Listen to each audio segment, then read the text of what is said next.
Man, drink starting to hit me.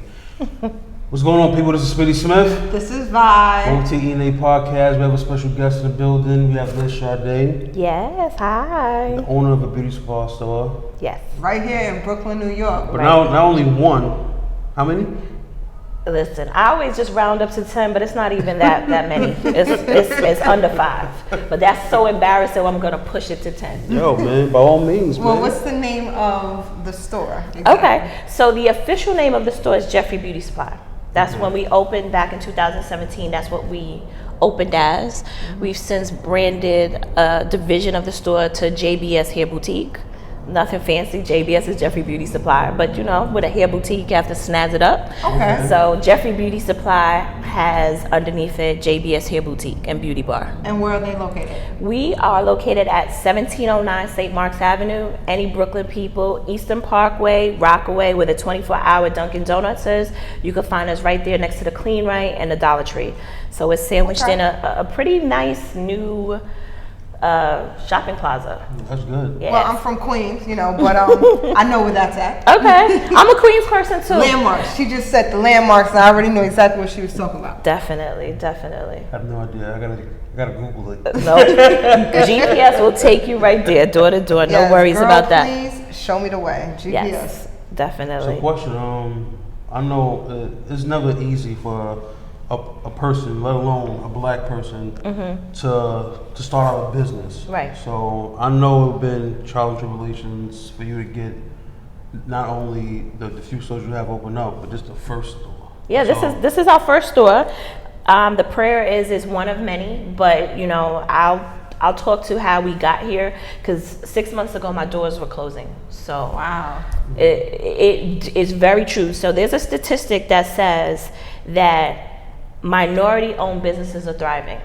But you're like, oh, minority, that's dope, right? Yeah. But not black businesses. I was gonna say so minorities, minority because does not only include black people. I love my black and brown. I love my brown people, but sometimes we do have to have something where we focus on black, because when we get put under this umbrella, the statistics are good. Okay. Minorities are thriving. Minorities are opening up businesses. Minorities are branching into things, but black people aren't. Do you get what I'm saying? So there definitely needs to sometimes be a separation from minorities and black. Okay. So we are a black-owned business. We say it proud. Anybody who knows Jeffrey Beauty Supply when you pass by, on our large window, the first thing it says is Jeffrey Beauty Supply is black-owned. And we want to stand out because there's just been lack of representation and ownership in beauty supplies. I'm sure you go into beauty supplies. Gentlemen pop into beauty supplies too. They get clippers, they get beard well, you oil. know, he got some hair up there. Yeah, I'm sure he beard needed oil. some entertainment. Yeah. Always with the I'm just saying, you clearly have hair. But honestly, you know what's and funny? needs taming. And GPS is gonna bring you to me. But you know what's funny? Every time I go to a beauty supply store, I rarely see any black people that owns it. Yet, black people are the people that's either working there or that basically buy the supplies there. We mainly buy. Yeah. Stuff. The hair, the gels, the hot irons. To be honest, unless you're in there are some beauty supplies, this is not in New York, I'm talking now the broader scale, that, if they're in a mixed neighborhood, then they do have to bring in products for that segment. But if you want to concentrate on New York, where the beauty supplies are, we're not talking about the Sally's, we're not talking about the Ultas, we're talking not the Ricky's, we're talking about beauty supplies. Okay. They are Asian owned, specifically South Korean, and they are 95% patronized by black people. There's lack of representation and ownership. And I'm not going to sit here and say when it was started, it was systematic. So there's some statistics that back when Koreans were migrating here, there was some tension between China and the U.S. We're actually going through something similar now with the embargoes and the sanctions and everything like that, which allowed Koreans to get in on something because they weren't part of the China-U.S. friction. Okay. And then they started to make the hair, produce the products, because they don't just do the hair. So let's not just talk about the hair. It's the products. So when you see Africa's Best, when you see these various products that market to us with the names, Nubian, you know, they'll throw the names at it, but they're not Black derivative. So do not be fooled by the pictures. Right. What you're saying, the Right. pictures and the the nice names, everything. African names. That Okay. mean they will name the products after us because anything is marketed. So this is, I'm not going to say Koreans do this only, but when you It's a want marketing someone to buy your product, you have to give them representation in the packaging. But there's not representation in the ownership. Like Aunt Jemima or Uncle Ben's. Right. You know, they got a black face on it. So Popeyes. I don't know where that woman came from for the commercial. That's true. Told me she made the chicken and stuff. She's not back there. Yeah. That's not her recipe. But you know, we're not going. Yeah, let's take a sip. we could go so deep with all of it. We could go so deep with it all. So the dopeness was, you know, I have a partner, so shout out to Jeff. Hey. Hi, Jeff. hello, Jeff. Hey. So that's the Jeffrey and Jeffrey Beauty Supply. They always say go into something you're passionate about, because then when you're passionate about it, it doesn't feel like work, right? Right. Yeah. So what ended up happening was back, I don't know, 2014, I just started to say, you know, I'm working, I'm grinding, doing all these things, but what am I going to leave for my legacy? And I started to think of what can I do that I have inherent passion about, and it was getting into the beauty supply. But I do want to just put this out to future beauty supply owners. That is not the only key to being successful in this industry. And the reason I could say that now is because the Korean owners don't have our hair, and they thrive, and they make money. They don't use our products. Yeah. They don't, you know, they literally just sell it. So that is a passion for it. Actually, is not as vital as one would think. It's really important because when you go to, let's just say you go to a beauty supply store, or you go to a Walgreens or anything like that, and you want to get a shampoo. These shampoos is not meant for our texture out here. No. You know, sometimes these shampoo does more harm than than what you think you're getting out of it. Exactly. Right. So it would be in the best interest of anybody that's black or colored with coarse hair to go to a black beauty store, you know, so you can get the information that you need. You just want someone more knowledgeable, because if I'm going to buy something, I would hope that you use it, or you can actually recommend it because it's something you have used for yourself, or you know someone that and you just have a common knowledge of it, because at the end of the day, like you said, going back to the ingredients, going back to just where we come from, we were allowing other people to tell us what to use. Now, there is insurgence of, shout out to the black brands. So you have the Talia Wajid, and you have Courtney with the Main Choice. You have Jane Carter's black owned. So there's a plethora, there's a wide range of black owned products. But I do want to talk about that, because we do, as black owned beauty supplies, yes, I just talked about there's not a lot in New York City, but there's about 3,000 of us across the country. Okay. And we do need a little bit more support from the black brands. From the actual brand? The black brand, yes. Oh, that's what I wanted to ask. We can talk about that. What do you mean by that? Okay, so now this is as far as distribution. Well, distribution, minimums, helping with, we are in a social media society. Okay. So everything, even down to the fish fry, it's not about just your product anymore. It's about your social branding, right? Okay. Mm-hmm. So for instance, with Black Beauty, there's all these influencers, and there are all of these brand ambassadors, and how things thrive and how they push their product forward is they send them places to represent their brand. But you know where they send them? And I'm not just shitting on all of them. So can I curse? Yes, you can. Okay. So, but what I'm saying is they send them to they send them to the Sally's. They send them to the Walmarts. They send them to the Targets. And I get it, because they grind it. So I'm never knocking what they had to do to get there, because for the fact that for Walmart and Target and Sally's to open their doors to them, they literally were doing the mixtape thing, out the trunk, meaning, the classic, how the rappers get to where they are, literally handing out their products to their coworkers. They shook and jive. Right. in front of them. However, but they won't come to your community. We need them. Now, let me give out Shea Moisture. That's not a problem. Talia YG, that's not a problem.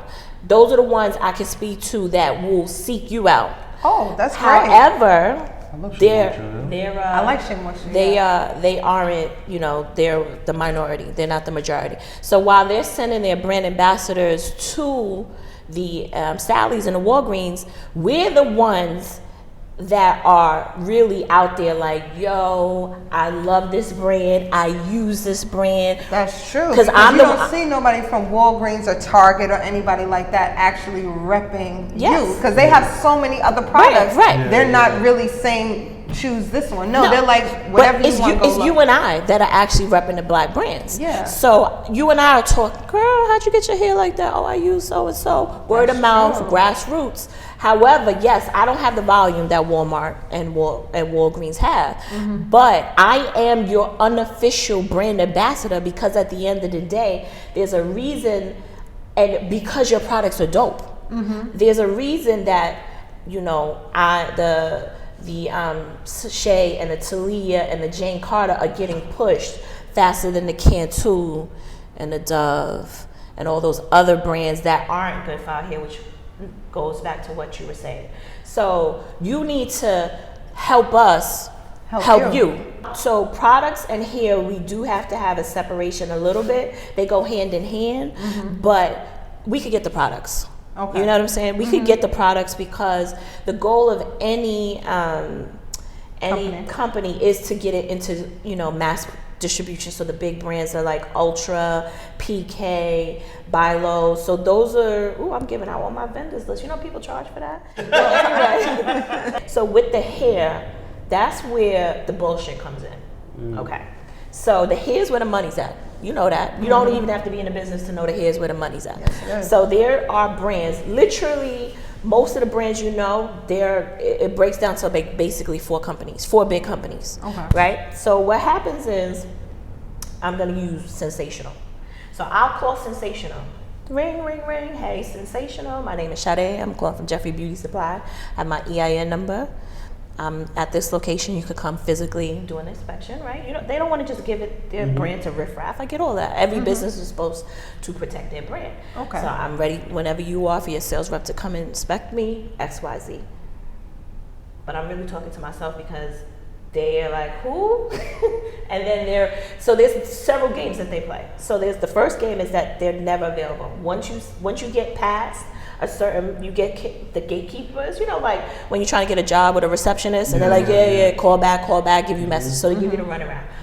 Don't call us, we'll call you. So that's number 1.